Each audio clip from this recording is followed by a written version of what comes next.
it's always a bad thing. It's always a sad thing. But there are obviously, commercial and economic realities that have to be dealt with, and I don't think you can fault the Namibian government's position on this, in that right now they're obviously dealing with a lot of other pressing uh, issues that need to be addressed in terms of the fiscus, the economy, public health, and all the other things that the governments have to address. And it obviously reached that painful decision, that it had to sacrifice Air Namibia. The government's decision has been met with mixed reactions. I'm talking from workers to politicians, all making a case. But do you think, as an expert, do you think that government should stick to its guns? I don't think the government's had too much choice. And I think, look, it's created a space now so that if anybody wanted to, presumably private sector or a consortium of investors could come in and start something new that wouldn't be a burden on the taxpayers, and could be a very handy and an efficient airline to serve the country, and obviously, provide jobs for those very skilled people that have now been left redundant. Now, a number of airlines, after studying, now this is according to government, after studying Air Namibia's finances over the past years, were skeptic in partnering with the airline. Do you think the company's fortunes could have been turned around? I think the one thing to keep in mind when talking about Air Namibia is that it's a very unique, or was a very unique airline serving a very unique niche market.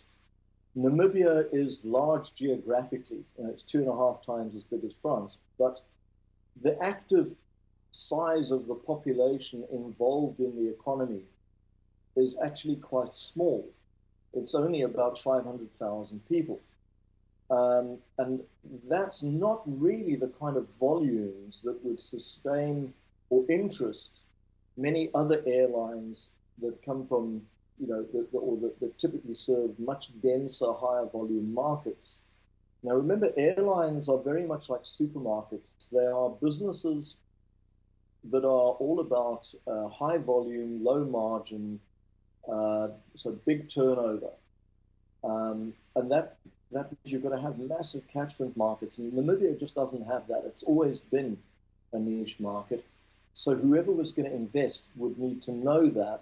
And that includes the government. And I think it took the government a long time to understand it. And I don't believe the taxpayers in Namibia really understood, or that the government did enough to help the taxpayers understand that actually the economic benefits that Air Namibia provide far outstrip the cost of subsidizing the airline. But there was no alternative way for Air Namibia to be sustained without being subsidized, just because of the unique nature of Namibia. The decision to liquidate Air Namibia, do you think it is sending a message to other airlines within the SADC region, SAA? Here in South Africa, people have taken note of the decision by the government in Namibia, and they're comparing that with the South African government's position with regards to SAA. And it's very difficult to compare. It's really want to compare apples and apples, and we are talking about two very different beasts, both in terms of the airlines and in terms of the economies of the two countries, and in terms of the size of the fiscus and the amount of demand that those two airlines place on them. So I think to a certain extent people are looking at it going, yes, we understand why they did it, and we may, in our own countries around SADC and elsewhere in Africa, have to also sharpen our pencils and make some sacrifices. And I think it's shown that governments are prepared to be a little more open-minded and realistic about their economies and about their finances.